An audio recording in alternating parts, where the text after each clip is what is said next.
Alors, bonsoir à tous et bienvenue au Gazette Café. Alors, pour cette conférence sur le phénomène Donald Trump avec Raphaël Rico. Et donc moi je suis le président de l'association organisatrice, l'association qui s'appelle l'APHEG, c'est l'Association des professeurs d'histoire-géographie, donc qui est une association professionnelle qui regroupe plusieurs milliers de professeurs d'histoire-géographie. Alors nous sommes une association corporatiste, dans le sens où nous défendons la place de l'histoire et de la géographie dans l'enseignement à l'école publique en France, et nous défendons donc, nous revendiquons un certain nombre de choses, et nous avons dans nos missions une mission de formation continue que nous honorons par différentes manifestations de ce type, c'est-à-dire des conférences que nous ouvrons très généralement au grand public dans l'optique d'une sorte d'université populaire de l'histoire et de la géographie. Et donc ce soir, nous sommes ravis d'accueillir Raphaël Rico sur ce sujet. Et je voudrais le remercier chaleureusement d'avoir accepté cette invitation. Je voudrais également remercier le Gazette Café de nous accueillir. Et mes deux collègues, Stéphane Dupont et Dalila Chalahi, qui sont les deux Deus Ex Machina qui ont organisé cette soirée. Donc merci beaucoup à eux. Et vous dire surtout, et aussi, comme nous sommes une association corporative, nous avons besoin de soutien. Donc si vous êtes professeur d'histoire et géographie et que vous voulez nous rejoindre, c'est avec un grand plaisir. Vous pouvez voir quelles sont nos activités dans les petits prospectus qui sont à l'entrée.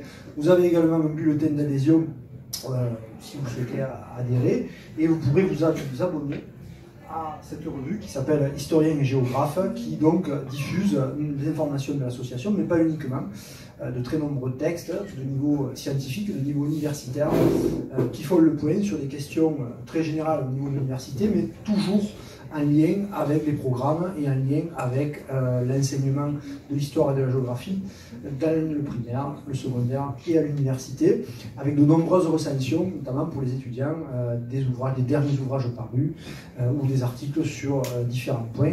Dalila en a publié un dans le dernier numéro que vous pourrez retrouver sur Gouverner le Languedoc à l'époque moderne, un article très intéressant qui fait le point scientifique et pédagogique sur cette question. Je ne monopolise pas plus la parole, que je passe à Stéphane qui va vous présenter Raphaël Rico et l'intervention de ce soir. Merci. Bonsoir. Donc, quelques mots pour présenter notre intervenant. Donc, la conférence de ce soir est réalisée par Raphaël Rico, lecteur à l'université de Pennsylvanie, puis agrégé d'anglais. Il est docteur en études anglophones depuis 2012. Il est actuellement maître de conférence à l'université Paul Valéry, co-responsable du réseau d'études des pouvoirs, une collaboration entre les universités de Poitiers, du Maine, de Caen, de Nanterre et de Montpellier. Il a écrit de nombreuses publications concernant le pouvoir, les relations internationales et les représentations diplomatiques des États-Unis.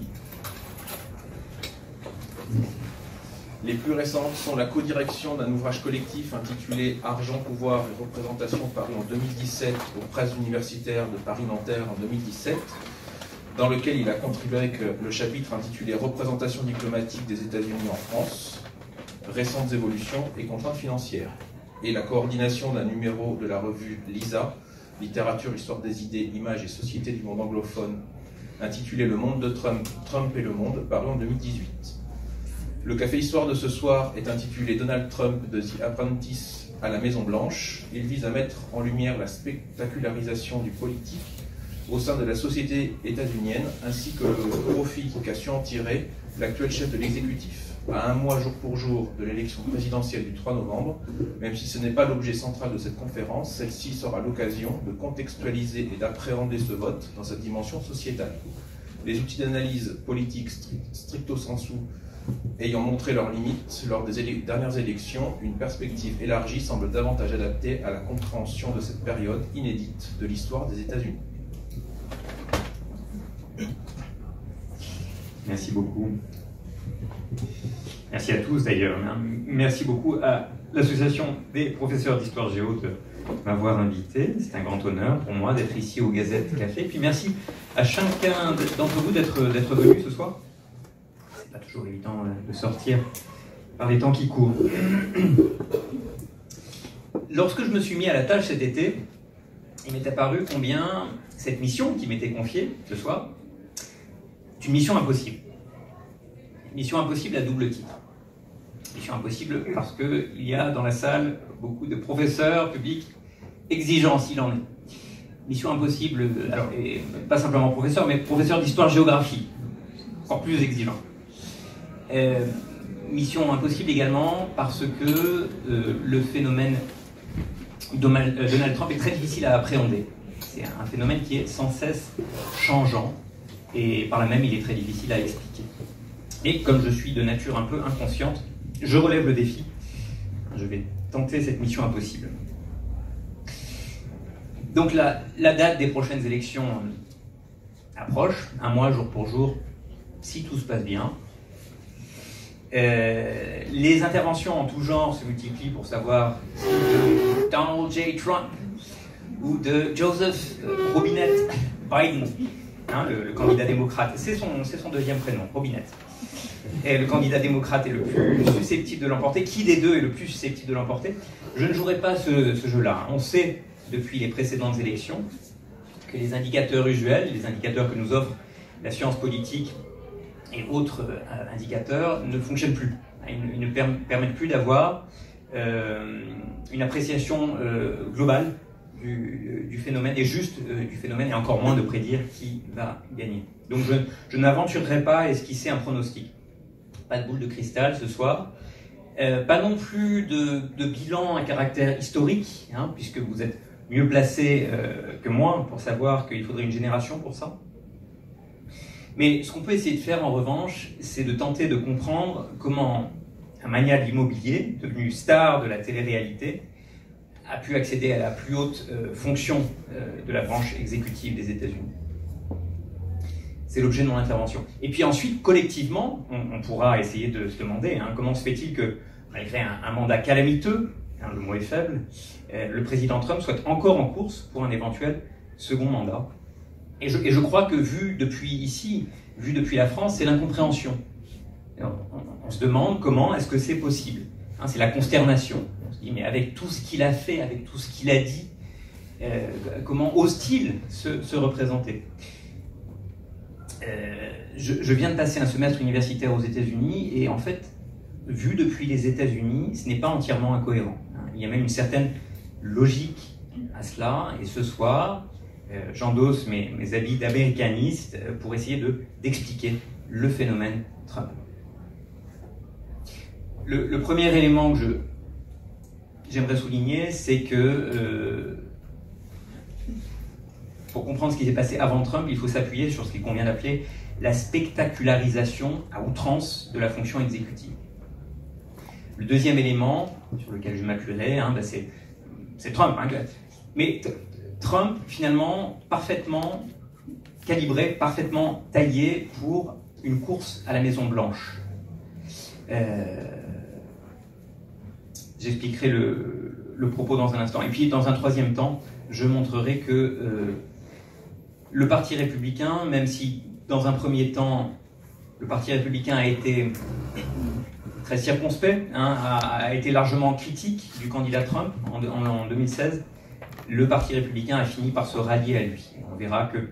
Alors, pourquoi les raisons sont multiples, mais on verra que les intérêts du candidat, les intérêts de son électorat et les intérêts du parti convergent, tout du moins à court terme. Donc je commence par vous parler des pouvoirs insoupçonnés des médias. La politique a toujours comporté une dimension de mise en scène, de nature théâtrale, encore plus aux États-Unis. Si on regarde au début du XXe siècle, on a déjà des présidents américains sur le grand écran. Puis de manière plus significative, à partir de la seconde moitié du XXe siècle, c'est le petit écran. D'ailleurs, il y a presque un recours systématique à partir de 1952 à l'image, en lieu et place d'un discours politique. Et ça va s'accélérer au fur et à mesure que la communication de masse se développe. Et je vais prendre trois exemples, dont un est connu de tous. Le premier exemple, c'est l'exemple de Eisenhower. Le second, il est connu de tous, c'est celui de Kennedy. Puis le troisième, ce sera celui de Reagan. Je commence donc par Eisenhower. Lors de la campagne de 52, Eisenhower a beau être un héros de guerre décoré, reconnu, respecté, il est contraint, lorsqu'il va se lancer dans cette course à la Maison-Blanche, il est contraint à un exercice avec lequel il ne se sent pas à l'aise. On lui demande de tourner plusieurs clips publicitaires. Pourquoi ? En partie parce que ce n'est pas un très bon orateur. Et ses conseillers en communication pensent que ça ne sert à rien de s'afficher pendant une demi-heure à la radio pour exposer ses idées. Mais ils se disent que, à l'image de la publicité, il pourrait passer à la télé de manière très très courte et ça lui rapporterait davantage d'électeurs. Il est outré qu'on puisse ramener la politique à de la publicité, mais il est aussi très intelligent et il comprend le facteur psychologique. Ayant été chef des armées, il comprend cela et donc il va accepter de jouer le jeu. Est-ce que les clips qu'il va tourner sont efficaces ? Lorsqu'on les regarde aujourd'hui, on rit, tellement ils sont naïfs, ils sont très désuets. Eisenhower n'a pas ses lunettes, alors on a l'impression qu'il n'y voit rien. Il a l'air tout à fait... et puis il a l'air très, très vulnérable sans ses lunettes. Alors, il essaye de décoder le texte qui est affiché derrière la caméra. C'est écrit en très gros, mais il a du mal à lire. Donc, on voit ses yeux qui suivent le texte. Bon, c'est très maladroit. C'est un militaire, ce n'est pas un acteur dans l'art. Mais le fait qu'il le fasse témoigne de sa compréhension de ce qu'est la psychologie de masse. Dans une Amérique où 40 millions de foyers sont équipés d'un poste de télévision, le meilleur moyen de convertir ses concitoyens, ce n'est pas d'exposer une ligne politique, mais c'est de montrer son visage à la télévision et de faire entendre sa voix tous les soirs. Donc, par le truchement du téléviseur, Eisenhower va donc rendre visite à ces 40 millions d'Américains de manière brève mais régulière. Voilà. Quand on regarde ces clips, il est présenté comment, Eisenhower ? Il est à la fois présenté comme un homme du peuple. Le premier clip commence avec une voix qui annonce fièrement comme ça « The man from Abilene ». Bon, Abilene, au Kansas, donc c'est vraiment le fin fond de l'Amérique. C'est un homme du peuple, il est conscient par exemple du coût du panier de la ménagère. Son épouse est là pour le lui rappeler, elle lui dit constamment que le pain et autres denrées alimentaires coûtent trop cher. Il le dit dans le clip « My mammy gets after me about the high cost of living ». Mais dans ces vidéos, dans la même vidéo, on a aussi un rappel important. Eisenhower a été le général des armées qui finalement a su mettre fin à la Seconde Guerre mondiale. C'est lui qui a su ramener la paix. Et donc on présente les élections de 1952 comme des élections fondamentalement importantes, très importantes, peut-être aussi importantes pour les États-Unis que la fin de la Seconde Guerre mondiale. Est-ce que c'est vrai ? L'histoire nous dit que non. Mais c'est comme ça que c'est présenté à l'époque. Je surveille l'heure qui tourne là. Je vais passer sur un autre clip, mais que vous irez voir si vous intéresse, qui est fait par le frère de Walt Disney, qui est aussi un clip qui vante les mérites de Eisenhower. Voilà, donc dès 1952, dès Eisenhower, dans le fonctionnement du système politique aux États-Unis, le candidat, ce n'est plus une personne qui est porteuse d'un ensemble d'idées sur lequel le parti s'accorderait en amont. Le candidat, c'est avant tout un être dont on peut clairement discerner les traits, voir le visage, entendre le son de la voix. Il y a une personnification de la politique accélérée par ce médium qu'est la télévision. C'est un médium de plus en plus répandu, bien sûr. L'autre élément qu'il faut retenir, c'est que Eisenhower, il est déjà connu des électeurs américains. Et c'est en partie pour ça qu'il est choisi. Dès lors, on va essayer de choisir quelqu'un qui est déjà connu. Je passe à l'exemple suivant que vous connaissez tous, c'est l'exemple de Kennedy, mais il mérite d'être rappelé. En 1960, donc, presque 90% des foyers américains sont équipés d'un téléviseur. Et en amont des élections cette année-là, il y a un débat télévisé qui est organisé entre les deux candidats à la présidence. C'est une première, c'est la première fois. Donc le vice-président Richard Nixon a pour lui l'expérience du pouvoir et la maîtrise des chiffres et des dossiers.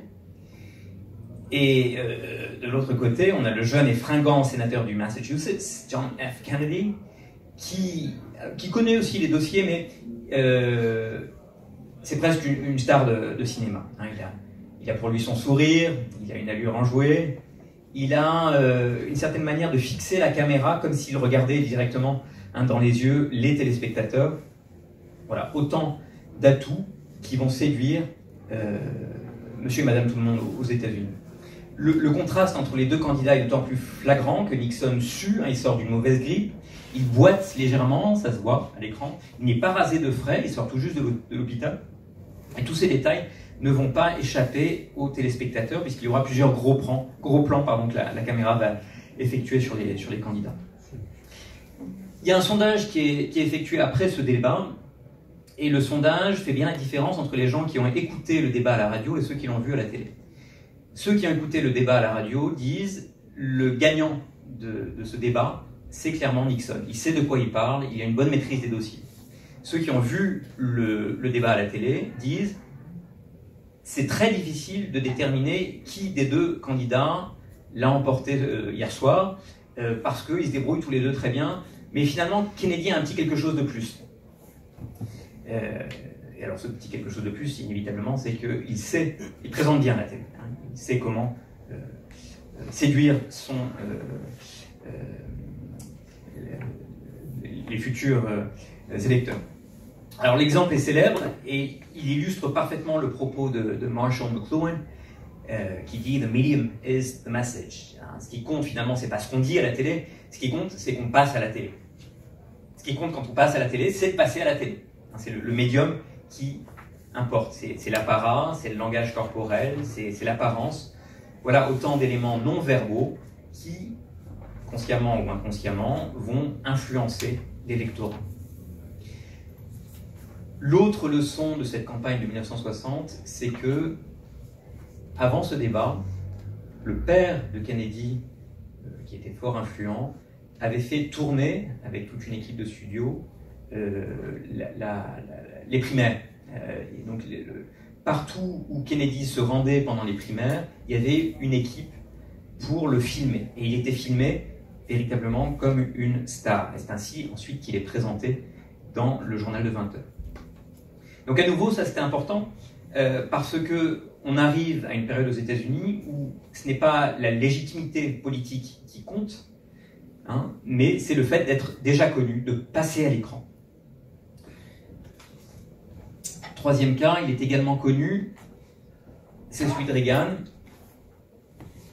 En novembre 80, 83 millions d'Américains regardent, c'est très important, un épisode de Dallas. C'est pas n'importe quel épisode, c'est l'épisode où on comprend pourquoi J.R.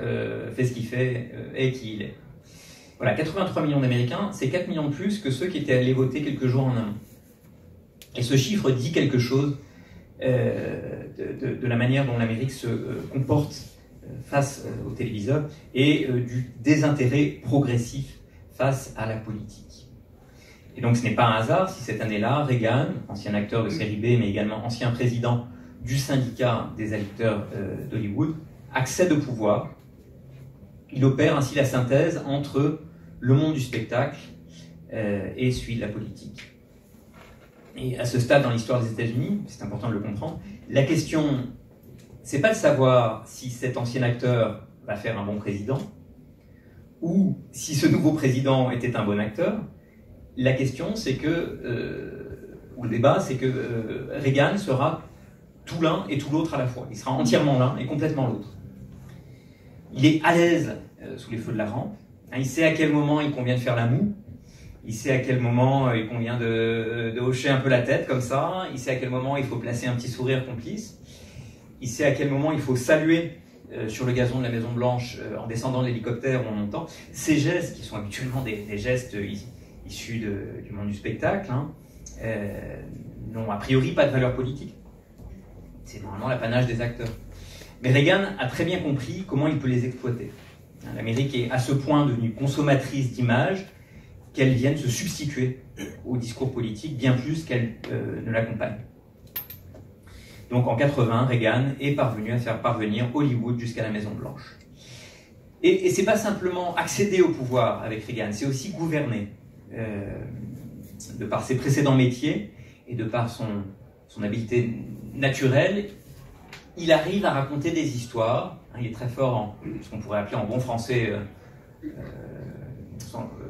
il maîtrise le storytelling. Il est capable de transformer des dogmes économiques, ces fameux dogmes chers au Parti républicain, l'idée que le marché va s'autoréguler, ou l'idée que l'intervention de l'État c'est nécessairement néfaste, ou l'idée que le privé fera toujours mieux que le public. Ces dogmes issus du Parti républicain, il arrive à en faire des petites histoires qu'il va raconter aux Américains, y compris à la classe ouvrière américaine, qui vont avoir beaucoup de plaisir à écouter ces histoires. Il les présente comme étant autant de valeurs fondamentales qui vont finalement créer un socle, le socle de l'américanisme. Voilà. Et donc, ce faisant, Reagan, le conteur, va parvenir à une prouesse longtemps inégalée. Il va, lors des élections, siphonner un électorat de col bleu habituellement fidèle au Parti démocrate et les faire voter pour lui et donc pour le Parti républicain. Alors, ça ne l'empêchera pas, une fois élu, de faire passer un programme profitant aux plus aisés. Donc, par la magie de l'écran, et par ses talents de conteur, Reagan parvient à faire voter la classe moyenne inférieure contre ses propres intérêts. Ceux qui vont voter pour lui, les cols bleus qui vont voter pour lui, on les appelle les Reagan Democrats. Lorsqu'on leur demande de s'expliquer, lorsqu'on leur dit « mais pourquoi est-ce que vous avez voté pour lui ?», ils avouent avoir été motivés avant tout par le candidat, bien plus que le parti. Ils le trouvent sympathique. Et finalement, la sympathie du président l'emporte sur les décisions politiques. Voilà. Alors, cet élément est d'une importance capitale si on veut comprendre le phénomène Trump en 2016. Trump emprunte à Reagan bien plus qu'il ne veut le dire. Et j'en veux pour preuve l'élément suivant. En 79, le slogan de Reagan, c'est « Let's make America great again ». Alors, j'en ai fini avec ma première partie. Je récapitule. Donc, lors de ce qu'on pourrait appeler le siècle américain, le téléviseur est vecteur d'une culture commune, et puis c'est aussi un objet culturel en soi. Donc, naturellement, les politiques s'y intéressent, les candidats à la présidence des États-Unis s'y intéressent, au point d'en faire leur médium de choix. Pour les hommes politiques, le téléviseur, la télévision devient l'instrument principal de la conquête du pouvoir. Et puis pour Reagan, ça devient un outil pour gouverner. Chaque président américain dans la seconde moitié du XXe siècle en a conscience, même si tous ne sont pas tout à fait à l'aise derrière les caméras, je pense à Nixon en particulier. Et plus on avance dans le siècle, plus le médium transforme l'art qu'il était censé servir. Le fait de gouverner la cité devient lui-même subalterne à la maîtrise de l'image, qui est finalement un tout autre art, un art d'une toute autre nature. Et ceux qui aspirent au pouvoir politique donnent à se voir à l'écran au point où la politique et l'art du spectacle se confondent. C'est d'ailleurs au début des années 80 qu'apparaît ce terme en français, un politique spectacle. J'en viens à la deuxième partie de mon propos. Je vous parle de celui qu'on appelle encore The Donald. Alors ça, c'était Donald Trump dans les années 80, à l'intérieur de sa fameuse tour. Alors, qui c'est Donald J. Trump dans les années 80 ? D'abord, c'est un riche héritier. Son père est promoteur immobilier et lui-même va suivre la tradition paternelle. Il va investir dans l'immobilier, tout particulièrement à New York. Mais dans la grosse pomme, des investisseurs immobiliers, ça manque pas. Il y en a. Ils sont légion. Et puis, ceux qui usent de la fortune familiale ne sont pas rares. Donc, Trump a besoin de se singulariser. Et pour ce faire, il va s'inventer un personnage qui va largement lui-même contribuer à le médiatiser. Et ce personnage, c'est celui d'un golden boy qui ne s'embarrasse pas de bonne manière, qui vise avant toute chose l'efficacité. Un golden boy qui aurait un sens aiguisé des affaires, un golden boy qui oserait bien plus que les autres. Et il aime se dépeindre, dès les années 80, comme étant celui à qui tout réussit. À l'instar de Midas, il veut que l'Amérique sache que tout ce qu'il touche devient or. Et il érige des monuments à sa propre gloire. On peut penser à la Trump Tower en particulier. Ces monuments témoignent de son sens de la démesure, de sa maîtrise de l'hyperbole. Si ça vous intéresse, je vous encourage à lire The Art of the Deal, hein, qu'il n'a pas écrit, mais qui en dit long sur sa maîtrise de l'hyperbole. Et ça dit aussi déjà quelque chose de son narcissisme aigu. Trump, à ce moment-là, il est déjà à la fois le personnage qui s'est inventé, le metteur en scène de ce personnage et le publiciste de ce personnage. Et alors, il va fonctionner en circuit fermé comme ça pendant quelques jours, quelques semaines, et ensuite, cette image est relayée par les grands médias américains, la télévision en particulier, parce que ces grands médias voient en lui l'incarnation de la réussite à la démesure d'une ville comme New York. Et souvent, il est présenté comme le New-Yorkais incontournable. Alors, que pensent les autres grands New-Yorkais de l'époque? Que pense l'intelligentsia new-yorkaise à l'époque? Cette intelligentsia lui reconnaît un certain panache, mais elle ne fait pas de lui l'un des leurs.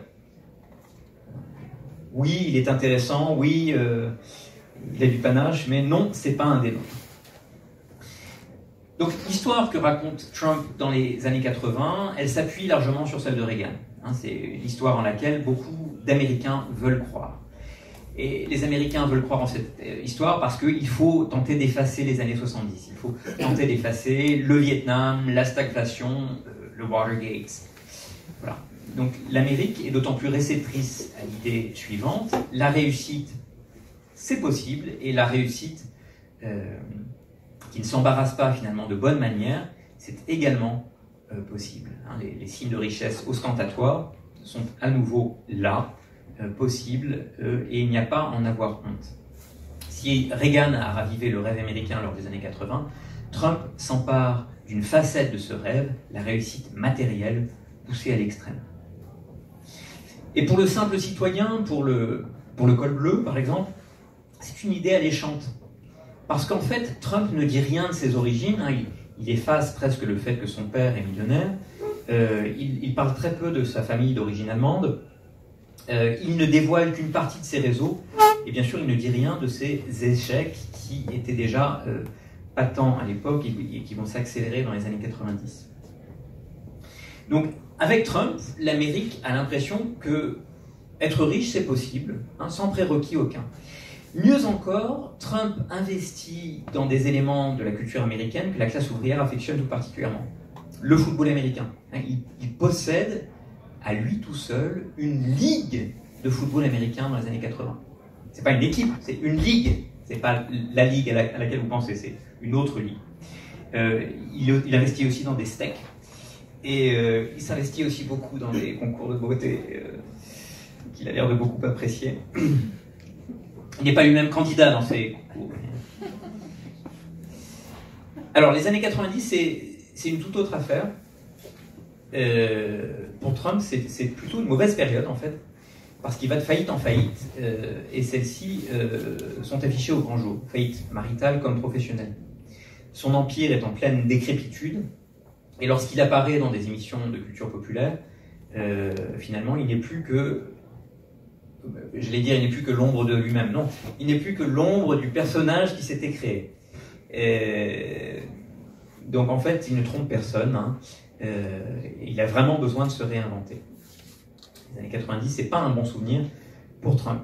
On passe à la décennie suivante, aux années 2000, et là, clairement, il a besoin de se réinventer. Et la télévision américaine aussi a besoin de se réinventer à ce moment-là. Les sitcoms qui ont fait la gloire des années 90, c'est fini, il faut passer à autre chose. Ce qui passait en prime time est considéré comme trop soft. Les producteurs américains sont persuadés que le public veut quelque chose de plus abrasif. C'est le début de la télé-réalité, qui est censée suivre le quotidien de gens normaux, mais qui sont mis dans une situation de compétition. Et télé-réalité qui va capter à l'écran des moments censé être plus vrai que vrai. Dans ce jeu ayant le darwinisme social pour assise, qu'est-ce qui est important? Ce qui est important, c'est de vilipender. Ce qui est important, c'est d'être outrancier. Ce qui est important, c'est le mauvais goût. Ce qui est important, c'est d'avoir une espèce de foire d'empoigne comme ça, où le dernier qui a parlé l'emporte et la raison du plus fort est toujours la meilleure.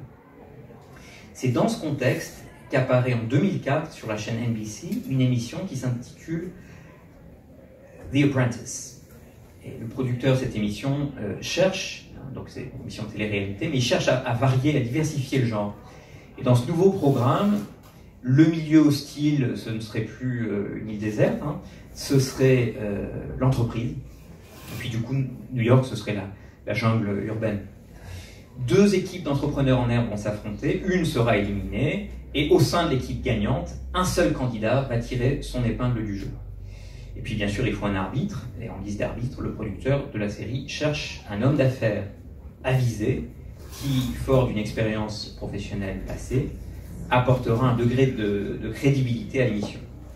Et pour ça, Trump est l'homme d'affaires idéal. Hein, il est déjà connu des Américains, ils se souviennent de lui lors des années 80. Oui, il y a eu ces débâcles lors des années 90, mais ce n'est pas nécessairement un handicap, puisqu'aux États-Unis, on a le droit d'essuyer un ou plusieurs revers, à condition de rebondir. Et d'ailleurs, dans le générique d'ouverture du tout premier épisode, il est dans sa limousine et il explique aux téléspectateurs, que tous ces échecs professionnels sont, au final, autant d'expériences qui l'ont rendu plus fort. Comme dans tout reality TV show, le personnage et l'acteur se confondent au point où on ne sait plus du tout ce qui est réalité et ce qui est fiction. Et le téléspectateur a l'impression que Trump est à nouveau un winner. Hein, alors qu'en fait, si on regarde le bilan financier de ces entreprises à l'époque, et le New York Times vient de révéler tout cela il y a quelques jours, ça témoigne de tout le contraire. Donc il donne l'apparence d'être un gagnant, et en fait ces entreprises sont en faillite. Mais d'une certaine manière, gagnant il l'est, parce que se retrouver à nouveau sous les feux de la rampe, c'est important, hein, occuper le terrain médiatique, c'est une conquête en soi, une conquête aussi importante que les conquêtes financières. Et il a là finalement une émission qui va lui permettre de mettre en œuvre certaines de ses recettes qu'il appliquera ensuite une fois arrivé à la Maison Blanche. Lors de chaque nouvel épisode de The Apprentice, les entrepreneurs en herbe se voient confier une mission par Donald Trump, à la fois à la tête de l'entreprise et juge de la compétition. Et les apprentis entrepreneurs doivent apprendre à travailler en équipe et à agir stratégiquement. Et à la fin de chaque émission, un des participants est renvoyé, hein, c'est la fameuse tirade « You're fired !» Et ça plaît beaucoup au public, hein, l'idée qu'un incapable, à New York, hein, un incapable peut être renvoyé, parce qu'il n'est pas à la hauteur, peut être renvoyé sans autre forme de procès par Trump, qui est finalement le seul décideur. Ça, c'est une idée qui fera son chemin, comme on l'a vu par la suite. Trump fait intervenir dès la deuxième série, dès la deuxième année de son émission, sa fille Ivanka comme son bras droit, et puis ensuite son fils, ce qui renforce son image de businessman à l'ancienne, qui est à la fois père fondateur de son entreprise, mais aussi le pater familias, le père de famille. D'ailleurs, il est pater familias au sens large du terme, c'est pas simplement sa propre famille qu'il va faire intervenir et défendre, c'est tous ceux qui lui vouent fidélité. Tous ceux qui lui vouent fidélité, il va les inclure dans sa famille, et puis tous ceux qui s'opposent à lui, il va les détruire les plus faibles, les incapables, et ceux qui se mettent en travers de sa route. C'est un chef de clan. Et le public, à nouveau, adore, le public en redemande. Ce n'est pas un hasard si les autres émissions qui ont du succès à la même époque, en 2004-2005, aux États-Unis, traitent de parrains mafieux. Lors de chaque nouvelle émission, Trump va déterminer 2 groupes qui vont s'affronter. Alors il y a une saison où c'est les hommes contre les femmes, il y a une autre saison où c'est les pragmatiques contre les érudits. Il y a une saison où Trump avait une idée géniale, il va voir son producteur et lui dit « On va faire une saison où ce sera les Afro-Américains contre les Blancs ». Alors son producteur lui a dit que c'était pas une bonne idée. Ah bon, pourquoi ? Voilà. Et à nouveau, cette formule finalement d'opposer 2 groupes, c'est une formule qu'il réutilisera par la suite. À chaque saison, il devient plus abrasif, plus agressif, et à nouveau, le public en redemande. Lors des 3 premières saisons, il obtient un classement formidable. Trump est déjà connu du public américain, mais il le devient plus encore chaque semaine grâce à l'émission The Apprentice. Hein. Il visite virtuellement le salon de nombreux Américains tous les jeudis soirs, je crois. Et dans chaque épisode, il est doublement présenté comme une star. C'est à la fois une vedette du monde de l'entreprise, mais c'est également une star médiatique. Et fort de ce double statut, il explique aux jeunes entrepreneurs en herbe dans l'émission, mais également aux spectateurs, il explique des choses qui sont censées être compliquées, des choses issues du milieu des affaires, mais avec des mots très simples et en utilisant des concepts très simples. Donc si on repense aux 3 choses que je viens de dire, on retrouve les 3 mêmes choses que j'ai évoquées au tout début de mon intervention. Allez, les 3 conditions énoncées dans la première partie de ma présentation sont réunies. À ceci près que ce n'est plus un politique qui se sert de l'écran comme outil pour accéder au pouvoir, c'est l'inverse. C'est une star du petit écran qui va servir d'un spectacle politique pour accéder au pouvoir, ce qui me mène donc à la 3e partie, à savoir l'élection présidentielle de 2016. Alors, c'est une élection qui a déjà fait couler beaucoup d'encre, et c'est pas fini. Dans une génération, les historiens vont ouvrir les archives et puis essayer de donner du sens à ce phénomène étourdissant qu'on peine à comprendre. Comment est-ce qu'un manial immobilier a pu, contre toute attente, accéder à la plus haute marge de la branche exécutive?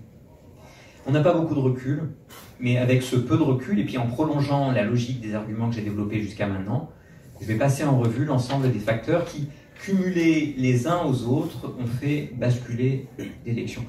Je ne saurais trop insister sur ce point. Il n'y a pas une chose qui a donné à Trump l'élection en 2016, il y a un cumul de facteurs qui, si on les additionne les uns aux autres, en 2016, ça a donné Trump président. La première chose, et je le rappelle non pas pour les enseignants dans la salle, mais pour les étudiants, c'est le système politique américain, le système électoral américain est vraiment très particulier. Il y a un système de vote indirect qui est propre au fonctionnement états-unien, qui fait que ce n'est pas le vote populaire qui désigne le vainqueur, mais le nombre de grands électeurs. C'est un système complexe qui est issu d'une autre époque où les électeurs, monsieur tout le monde aux États-Unis, votent pour un collège électoral qui, à son tour, vote pour le président.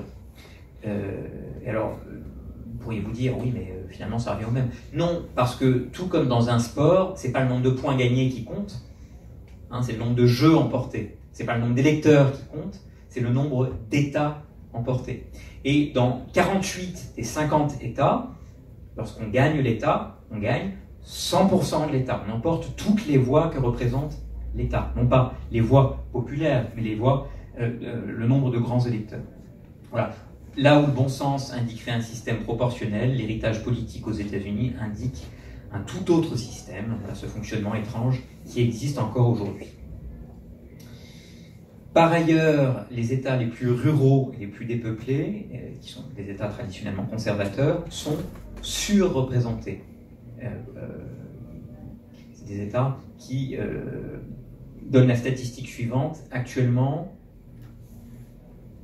70% de la population, non c'est l'inverse, pardon, actuellement 30% de la population américaine, ceux qui se trouvent dans les États ruraux, vont représenter 70% du vote. Voilà, enfin, il faut savoir que bon nombre d'États ont une identité politique qui ne va pas changer tous les 4 ans. Elle va rester immuable. Le Texas restera profondément le Texas, un État conservateur s'il en est. La Californie restera profondément démocrate tous les 4 ans. À moyen terme, c'est comme ça. Par contre, il y a un petit nombre d'États, qu'on appelle swing states, qui sont susceptibles de basculer tous les 4 ans. Et ce sont des États clés. C'est sur cela qu'il faut se focaliser. La course à la Maison-Blanche, c'est une course de longue haleine. Elle s'étale sur une année. Alors, comment susciter l'intérêt des électeurs pendant une année? C'est une question, bien sûr, que se posent les politiques, mais c'est une question aussi que se posent les médias. Et les médias ont pris le parti de traiter cette course à la Maison-Blanche comme s'il s'agissait d'un sport. Ils essayent de rendre spectaculaire un processus qui, à la base, ne l'est pas. Et donc, au lieu de parler des positions politiques des candidats, eh bien, les médias ramènent les positions des candidats à des extraits chocs, parfois sortis de leur contexte.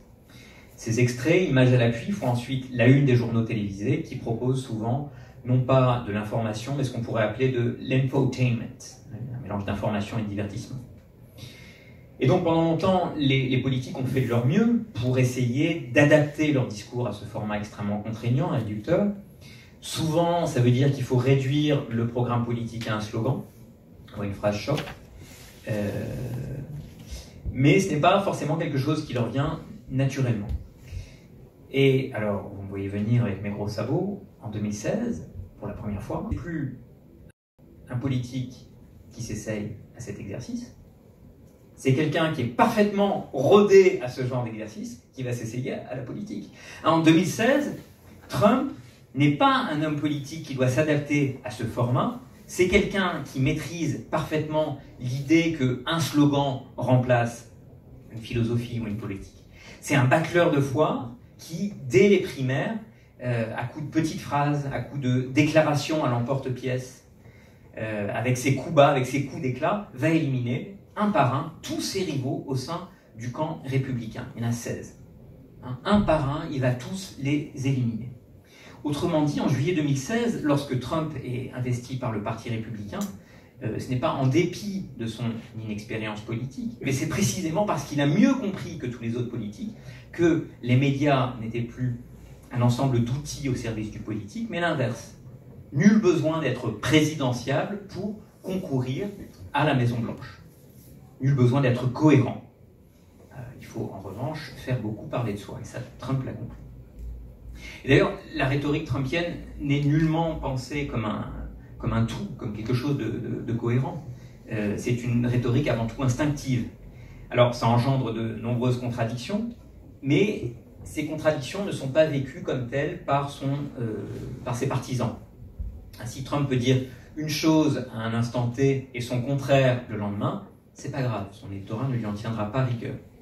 Lorsque Trump émet en rafale des tweets rageurs, qu'est-ce qui compte finalement? Ce qui compte, c'est l'émotion suscitée par l'instant du moment. C'est pas la logique rationnelle, ou l'absence de logique. À nouveau, ce qui importe, c'est que Donald Trump est quelque part la voix des sans-voix. C'est sa réaction épidermique qui compte. C'est ça le message. Peu importe la position politique prise. Ce qui compte pour ceux qui vont se rallier à Trump, c'est qu'il puisse s'émouvoir de quelque chose. Et le médium particulier qui est Twitter convient admirablement à sa rhétorique. C'était 140 signes d'abord, puis maintenant 280. 280 caractères, c'est largement suffisant pour une prise de position à l'emporte-pièce. Et puis, avec ses points d'exclamation et ses majuscules, il traduit finalement l'expression de l'émotion qu'il ressent. Voilà, donc dans les tweets de Trump, qui se terminent souvent d'ailleurs par un slogan, une phrase choc, dans ces tweets, on a exactement ce que recherchent les médias, qui sont toujours à l'affût des petites phrases susceptibles de générer des controverses. Par ailleurs, si vous regardez bien, Trump tweet depuis le début, depuis qu'il est candidat, depuis un compte qui s'appelle Real Donald Trump. C'est important parce que c'est son compte perso, c'est pas son compte de candidat, et aujourd'hui encore, c'est pas le compte de la Maison-Blanche. Et puis, c'est important parce qu'il n'y a pas juste marqué Donald Trump, il y a marqué Real Donald Trump. Je suis l'authentique, je suis le vrai, je suis le seul et unique.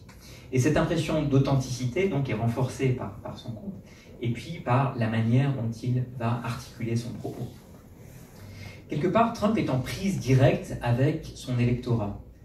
Pour les petites gens qui ont voté pour lui, ça témoigne de sa proximité avec eux. Plutôt que de parler à la presse traditionnelle, Trump s'exprime d'abord en direct avec eux. Un Twitter, on le reçoit sur son téléphone. Les gens ont l'impression que Trump s'adresse à eux sur leur téléphone. Et puis ensuite, la presse prend le relais en reprenant les éléments les plus controversés du tweet. Voilà. Mais en faisant ça, la presse américaine accepte de jouer un jeu dont elle ne sort jamais gagnante.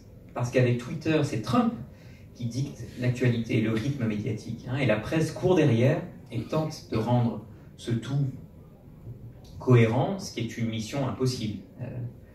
Elle tente également de montrer qu'il y a incohérence, mais c'est là se tromper de combat, c'est là se tromper de jeu. C'est pas ça le jeu de Trump. Trump est déjà passé à autre chose. Là où la presse privilégie une approche analytique du propos, en réalité, elle fait fausse route. Le jeu de Trump, c'est la vitesse d'exécution et c'est le fait d'exprimer des sentiments ou des ressentiments qui priment. L'autre erreur fondamentale que commet la presse, c'est que finalement elle va amplifier son propos en relayant ses tweets. Et à nouveau, on sait que ce n'est pas le message qui compte, mais c'est le fait qu'on lui accorde de l'importance, du temps d'antenne. Vous connaissez l'expression en français, hein, toute publicité est bonne à prendre. Et donc, j'en viens à l'électorat de Trump. Hein, l'électorat de Trump, si l'on tente de laisser de se sentir sans possibilité de s'exprimer, sans possibilité d'être attendu, ne peut que remercier Trump de leur donner enfin une voix. Et peu importe si sa voix n'est pas exactement la leur, ce qui compte au final, c'est de pouvoir critiquer l'establishment, nécessairement responsable de tous leurs maux, et de réaffirmer leurs valeurs. Alors, qui est-ce qui vote pour Trump? Tout d'abord, j'aimerais insister sur cette idée très simple, incompréhensible en France, c'est que Trump, aux États-Unis, est populaire.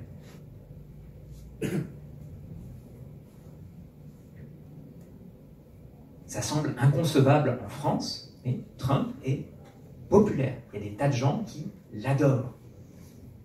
Et ce n'est pas une ou deux personnes à la marge. Et il se présente lui-même comme un populiste populaire. En fait, Trump n'a pas un vocabulaire très développé. Lorsqu'il a rencontré Steve Bannon pour la première fois, lorsqu'il lui a présenté son projet de se présenter aux élections, Steve Bannon lui a répondu « Vous ne gagnerez que si vous jouez le jeu des populistes, hein, si vous êtes populiste. » Et Trump lui a répondu « Mais c'est ce que je suis. Je suis un populiste populaire. » Le terme qu'il a utilisé exactement en anglais, c'est un popularist. Un mot valise, un mélange de popular et populist. Alors, il est populaire auprès de qui? Il est populaire d'abord auprès des déshérités de ce qu'on appelle la ceinture de la roue. Il est populaire auprès d'une Amérique blanche, peu qualifiée, déclassée, peu éduquée, une Amérique qui est habituellement fidèle au Parti démocrate. Vous vous souvenez des Reagan Democrats de tout à l'heure, c'est à peu près cette Amérique-là.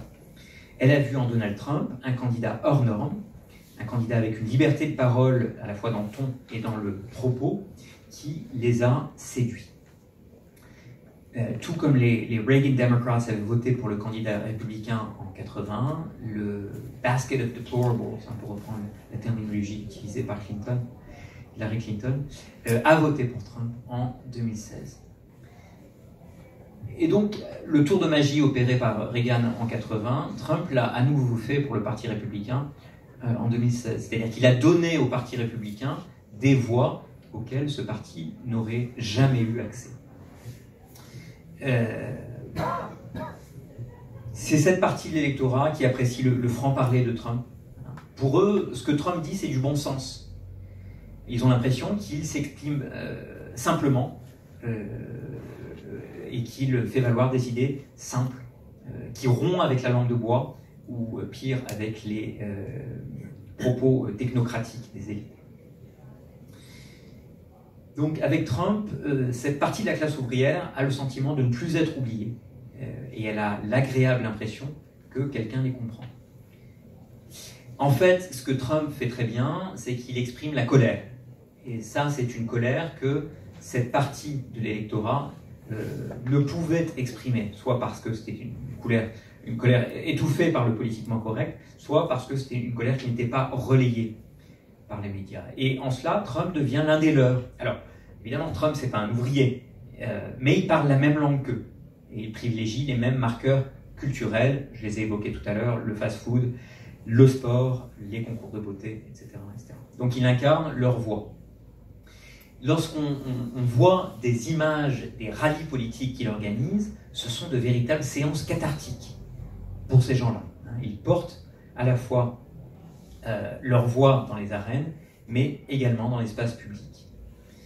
Donc ceux qui ont eu longtemps l'impression qu'ils étaient à la fois privés de leur voix, mais également d'une voix politique, parce que finalement qu'ils votent démocrate ou républicain, ça ne changeait rien à l'affaire pour eux.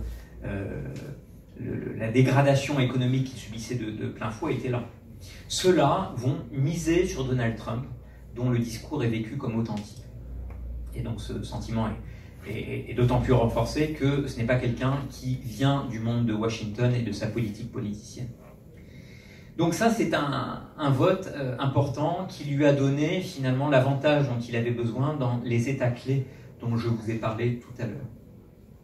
C'est aussi un électorat qui a complètement été négligé par Hillary Clinton en 2016. Clinton a été persuadée qu'elle allait gagner, elle pensait que la victoire lui était acquise, la gauche bobo et centre urbain également, et c'était oublier plusieurs choses. La première chose, c'était oublier que Hillary Clinton, c'est la femme de Bill Clinton.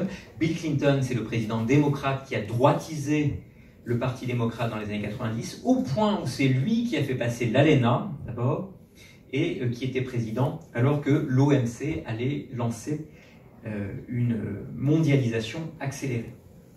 Le surnom de Bill Clinton, c'est Republican Bill. Enfin, c'est un jeu de mots, c'est un démocrate qu'on qualifie de républicain, mais Bill aux États-Unis, c'est pas simplement le diminutif de William. Bill, c'est aussi un projet de loi. Donc c'est lui finalement qui a posé sa signature sur tous les projets de loi que proposait le Parti républicain dans les années 90. Donc, en gros, si la classe ouvrière, et particulièrement celle de la ceinture de la rouille, n'aime pas Hillary Clinton, c'est en partie à cause de cela. Je passe sur certains autres points, puisque je vois que l'heure tourne. Alors, vous allez me dire, ça c'est un électorat qui est à la marge, c'est ça qui lui a donné le petit plus dont il avait besoin dans ses états clés. Mais les autres électeurs, eh bien les autres électeurs, c'est tout simplement les électeurs traditionnels du Parti républicain. Le Parti républicain est consentant. Alors, dans un premier temps, lorsque Trump était candidat, lorsqu'il briguait l'investiture du Parti républicain, là, évidemment, les gens étaient moins enthousiastes, ils étaient même hostiles à Donald Trump. Mais à partir du moment où il a été choisi par le peuple, à partir du moment où il a été investi par le parti, alors ses plus vifs critiques sont devenus ses alliés, même si c'est une alliance tacite. Et l'alliance peut se résumer ainsi, elle est très simple. Le Parti républicain va vouer une fidélité sans borne à Trump qui devient le chef de file, et le Parti républicain va fermer les yeux sur tous ses excès, et en contrepartie, Trump va mettre en œuvre tout le programme républicain sans aucune retenue. Pendant que Trump occupe ou sature l'espace médiatique de ses pitreries, en arrière-cuisine et dans la plus grande discrétion, les républicains appliquent leur programme semaine après semaine, mois après mois, année après année. Alors, sur le plan économique, ça veut dire quoi? Ça veut dire que le parti parvient à faire baisser les impôts, exempter d'impôts les sociétés les plus riches et les particuliers les plus riches. Ceci est possible grâce à Trump, mais ce ne serait pas possible sans un Sénat républicain. On remarquera aussi que là où les prédécesseurs de Trump, pour essayer de voir si l'économie allait bien, se fier à un certain nombre d'indicateurs, Trump se fie uniquement à Wall Street. Ça le ramène à cette image de Golden Boy des années 80. Et puis aussi à son rôle dans The Apprentice. Est-ce que la classe ouvrière blanche lui en veut pour autant? Est-ce que finalement ceux qui ont voté contre leurs propres intérêts se rendent compte du sort que leur joue Trump? Ils ne s'en rendent pas réellement compte, et ceux qui s'en rendent compte ne lui en tiennent pas rigueur, en tout cas pas fondamentalement. Pourquoi? Tout se passe comme si la rhétorique de Trump, tout ce qu'il dit sur le mur, sur l'interdiction de territoire de certains musulmans, sur ces Mexicains qui sont tous des voleurs et des violeurs, sur le rejet d'une gauche dépeinte comme radicale, tout se passe comme si ceci était aussi important que des actes. Tout se passe comme si cette parole avait une valeur rédemptrice. Alors l'économie, c'est une chose, c'est très important. Le plus important, l'héritage de Trump, ce qui fait qu'on parlera encore de Trump dans 50 ans, c'est le nombre de juges qu'il va nommer. Et je ne parle pas simplement des juges à la Cour suprême. Sur le plan juridique, Trump a été un véritable raz-de-marée. Qu'est-ce qu'il fait? Il flatte les chrétiens conservateurs en nommant des juges extrêmement conservateurs. Et comme vous le savez, aux États-Unis, ces juges sont nommés par le président avec l'aval du Sénat, et ils sont nommés non pas pour 1 an, non pas pour 2 ans, non pas pour 5 ans, non pas pour 10 ans, ils sont nommés à vie. Les juges qu'ils nomment actuellement ont une quarantaine d'années. Ça veut dire que dans 40 ans, 50 ans, ils seront encore là. Alors, vous vous posez la question, en quoi est-ce que des juges vont façonner la société américaine? Eh bien, je vous réponds tout simplement, replonger dans les années 50, replonger dans les droits civiques, le droit de vote des Afro-Américains. Qu'est-ce qui a permis ces avancées dans les années 50? C'est précisément une Cour suprême progressiste. Lorsqu'on repense par exemple à Brown versus Board of Education, c'est une décision de la Cour suprême qui a permis de déségréguer les salles de classe, une déségrégation des salles de classe aux États-Unis. Lorsqu'on repense au tout début des années 70 à Roe versus Wade, le droit à l'avortement, c'est une décision qui émane de la Cour suprême. Les juges aux États-Unis ont cette particularité. La Cour suprême peut interpréter toute loi passée aux États-Unis au regard de la Constitution et décider si la loi est constitutionnelle ou non. Et en cela, les juges de la Cour suprême peuvent véritablement façonner la société américaine à l'image de leurs propres croyances. Donc Trump a déjà nommé 2 juges conservateur à la Cour suprême, il s'apprête à en nommer une 3e. Si cette 3e juge est bien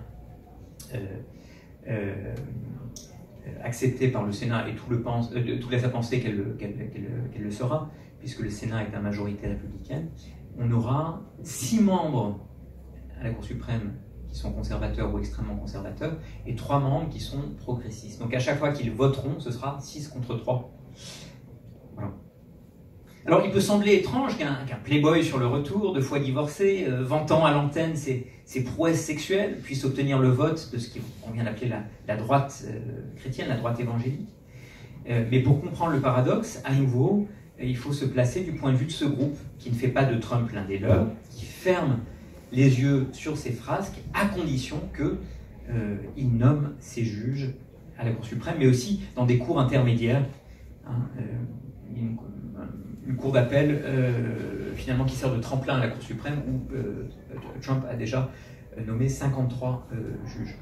Comment il fait pour en nommer autant? Eh bien d'abord, il y a le Sénat qui confirme ces nominations, et puis il y avait le Sénat qui avait bien préparé le terrain en amont, c'est-à-dire que le Sénat était déjà un Sénat à majorité républicaine sous Obama, et ce Sénat avait empêché Obama de nommer un juge à la Cour suprême et avait empêché Obama de nommer 15% des juges à la fin de son mandat. Donc vous voyez, le terrain avait été bien préparé en amont. Donc finalement, lorsqu'on parle de Trump, il ne faut pas oublier que finalement on parle de tout le parti républicain. Trump est le chef de file de ce parti, et Mitch McConnell, que vous voyez à ses côtés, est très habile dans ce petit jeu, très discret, mais très habile dans ce petit jeu où finalement il donne à chaque fois l'avantage au parti républicain en réinventant les règles sans honte ou vergogne aucune.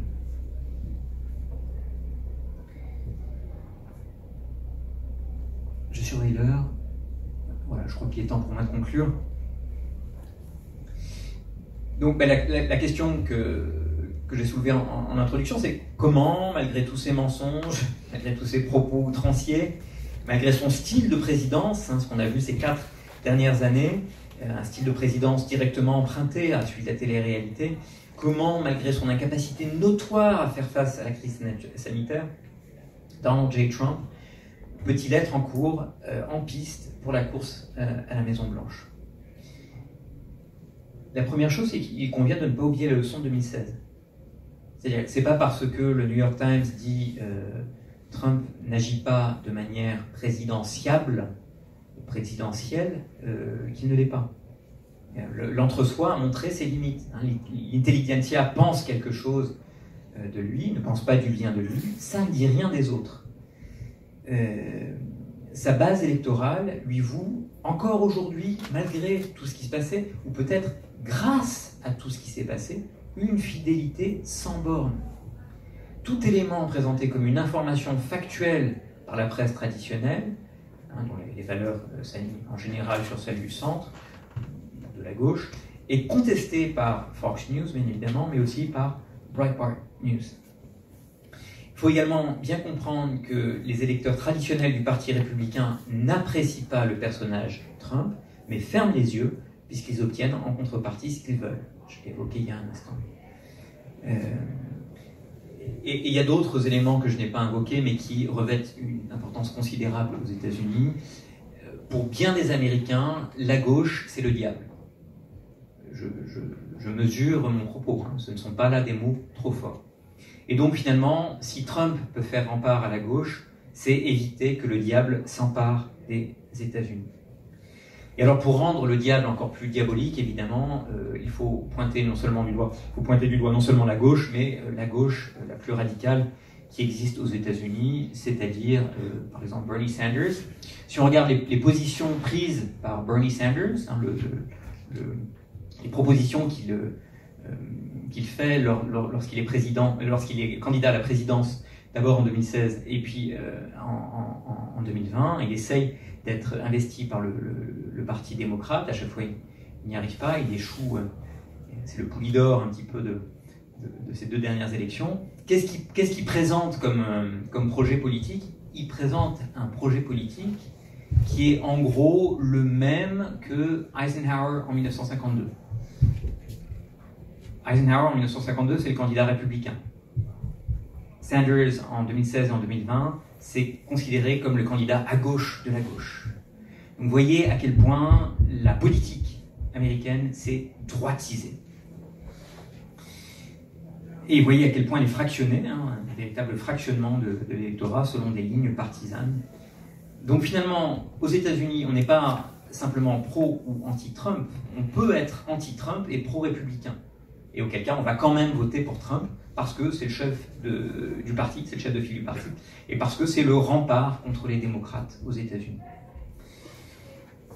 Donc, je conclus en disant que Trump est à la fois quelqu'un qui attire une frange de son électorat grâce à ses frasques, et qui maintient la fidélité d'une autre partie de l'électorat en dépit de celle-ci. Alors, il y a eu une certaine coalition d'électeurs en faveur de Trump en 2016. Ce ne sera pas la même en 2020. L'histoire ne se répète jamais à l'identique. Tout bon historien le sait. Mais tout bon historien sait également que parfois, l'histoire a tendance à avoir le hockey. Parfois, elle rime de manière assez étrange. Et donc, pas de pronostic ce soir, mais il ne faut pas exclure cette idée que Trump puisse être réélu. Je vous remercie.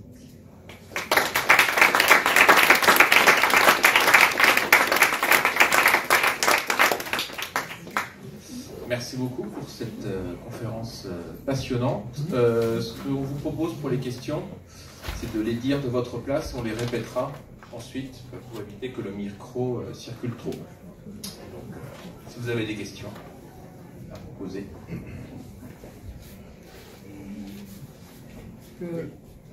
On a le sentiment que Trump a tous les défauts, mais il me semble qu'il a une qualité quand même, c'est qu'il est pacifiste. Et que par rapport à son concurrent, et les Américains ne doivent pas être insensibles, enfin certains Américains ne doivent pas être insensibles au fait qu'il a rapatrié les troupes américaines qui étaient en Syrie, et qu'il a également, je crois, essayé de faire la même chose pour celles qui étaient en Irak.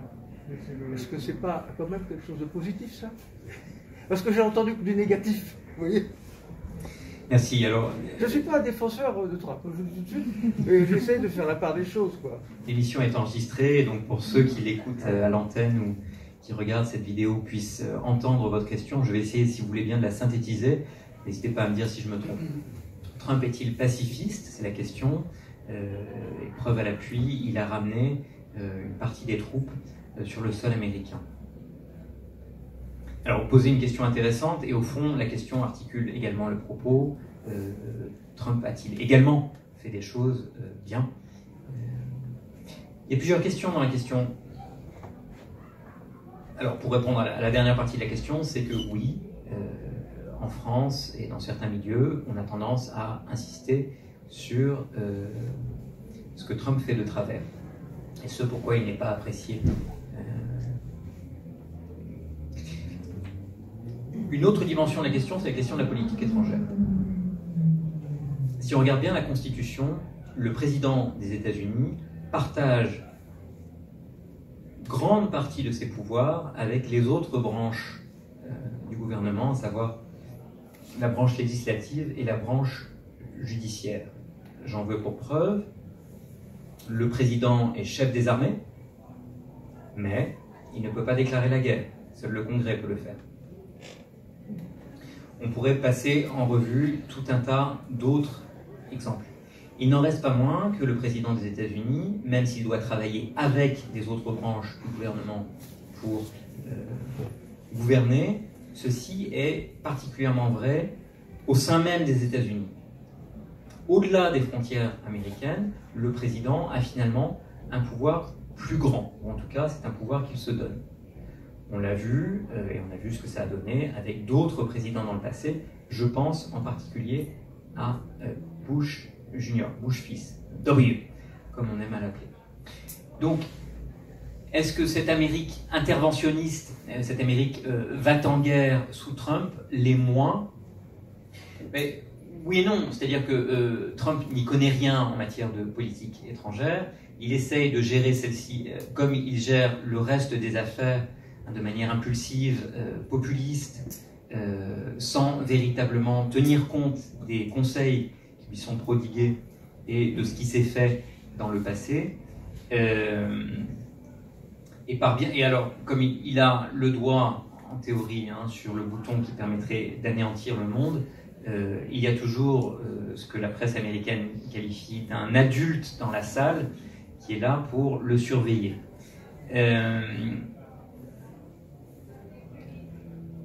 Il n'en reste pas moins, et finalement c'est le fond de votre question, qu'il a réussi là où d'autres présidents avaient fait la promesse de rapatrier les troupes, et l'avait fait qu'en partie, ou l'avait fait que rhétoriquement. En fait, Obama avait techniquement rapatrié des GI, mais laissé sur place ceux qu'on appelait des conseillers militaires, qui en fait étaient des GI reconvertis.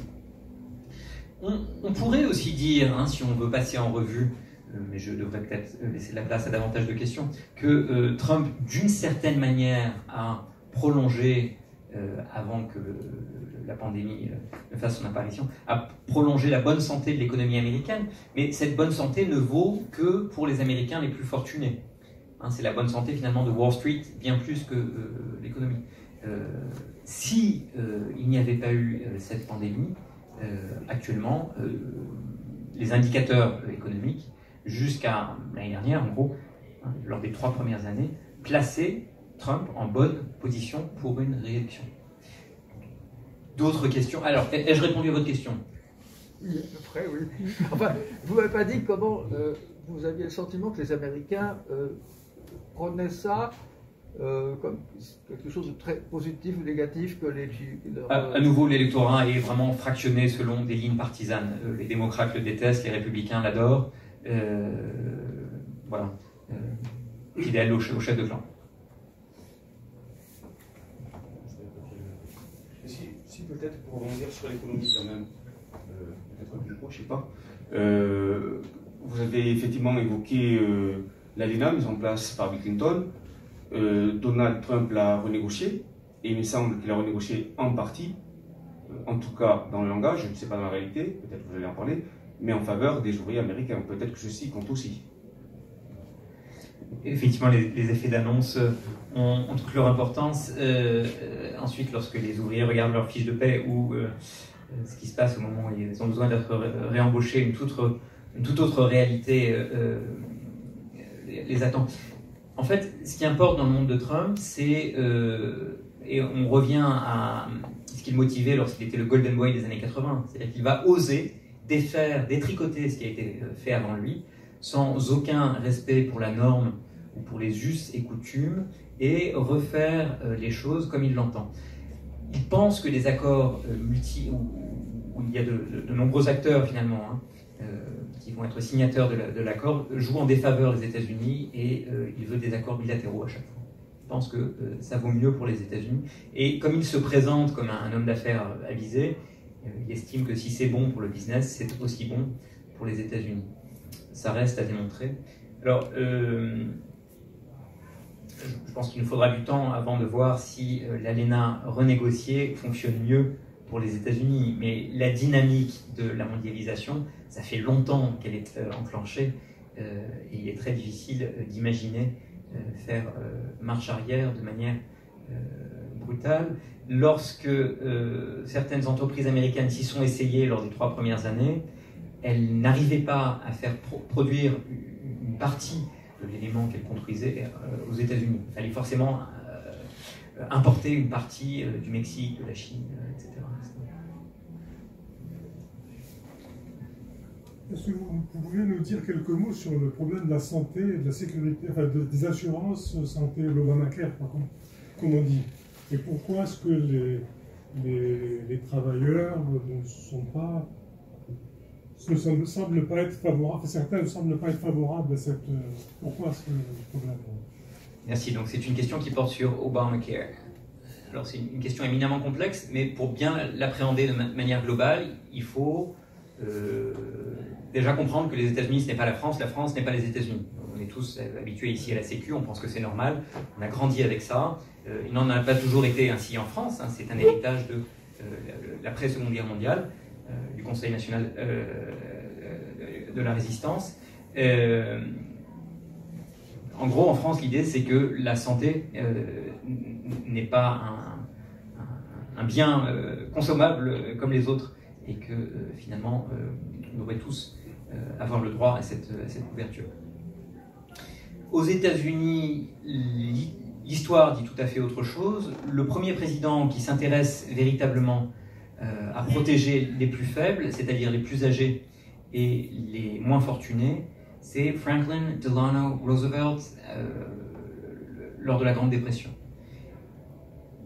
Il va mettre en place les jalons pour Medicaid et Medicare, qui seront ensuite repris par Johnson, qui va véritablement les institutionnaliser.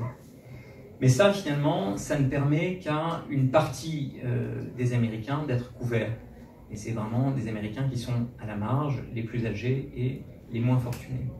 Pour tous les autres, il faut souscrire à un système de santé privé. Et donc, certains employeurs proposent à leurs employés de souscrire à ce système de santé, d'autres ne le font pas.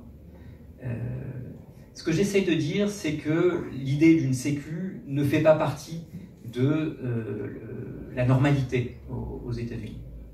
Pourquoi est-ce qu'Obama, lorsqu'il accède au pouvoir en 2008, tente de proposer une sécu pour tous? Précisément parce que pendant une partie de son enfance, il n'a pas vécu aux États-Unis. C'est le premier président américain qui a véritablement ce background un peu international.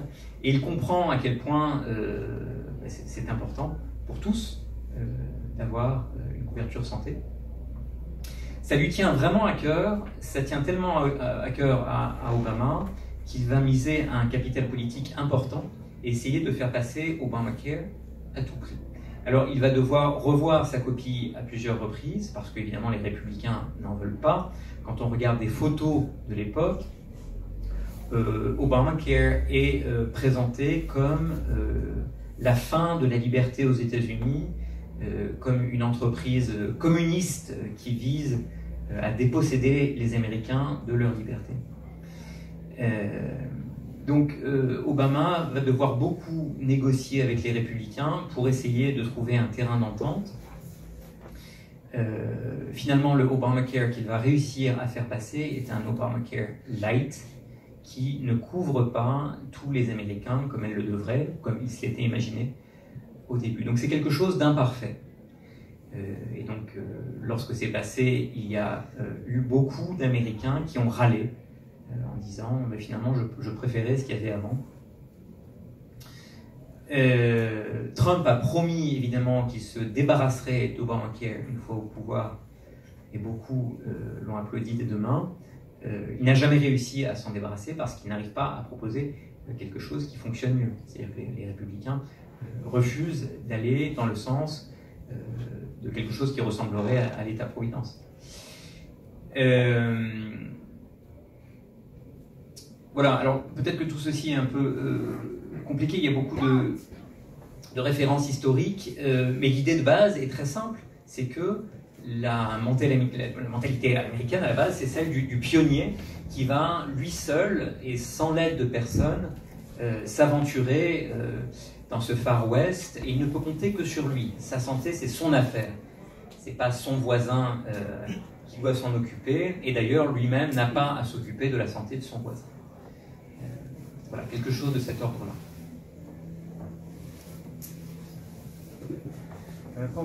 Pensez-vous que Obama a joué un rôle important dans sa décision à présenter sa candidature en 2015 Je vais prendre pour exemple son discours qu'il a fait lors du dîner de presse. Il s'est ouvertement moqué de Trump devant des millions de téléspectateurs, et on pense que c'est peut-être le moment qui a défini en fait sa volonté de présenter sa candidature. Et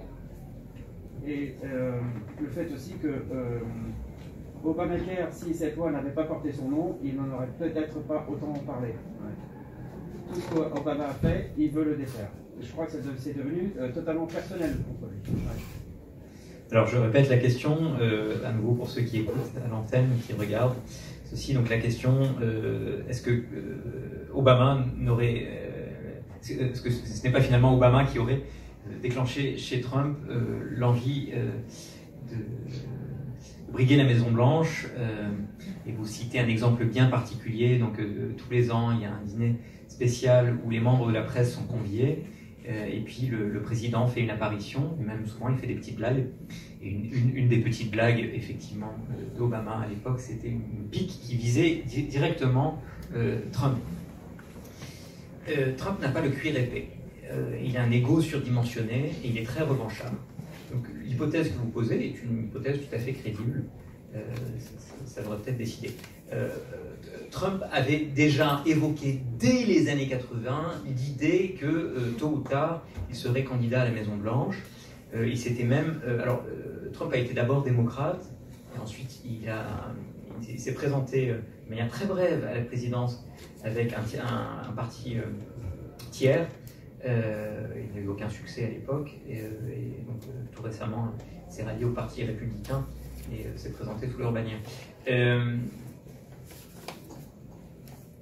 L'idée selon laquelle Trump essaye de faire tout le contraire d'Obama, c'est une idée qu'accueillent avec bras ouverts tous ceux qui ont détesté Obama, et ils sont nombreux aux États-Unis, tous ceux qui pensent authentiquement, ils le croient vraiment, ils le croient dur comme fer, qu'Obama n'est pas un Américain.